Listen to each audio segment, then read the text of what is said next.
Clocks are something we use every day, and the technology is so old you probably take it for granted. But even though pendulum clocks were perfected over 300 years ago, the way they work is amazing.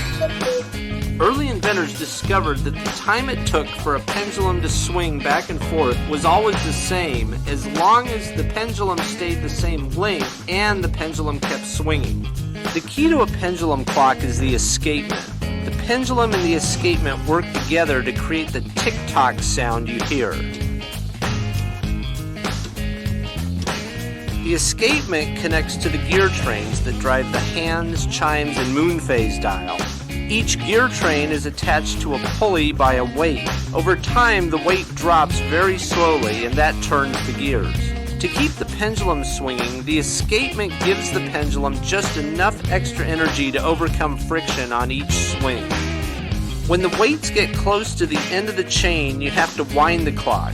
Winding the clock pulls the weights back up to the top so the whole process can start over again. So that's how a pendulum clock works. The shock absorber is one of the fundamental elements of the vehicle's suspension system. Its function is to stop spring oscillations, providing control, grip, stability and comfort to the occupants of the vehicle.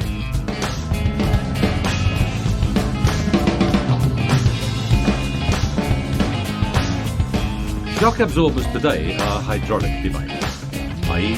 they work on the basis of oil flowing through valves, the damping rate of which is sensitive to the speed of the piston. Therefore, the faster it moves, the more resistant the shock absorber is to move, thus becoming more rigid.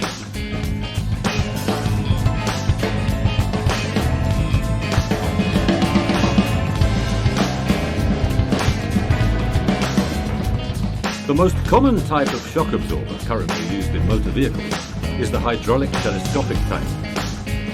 Although there are other variants on the market, most units are built with one or two cylindrical steel tubes with a rod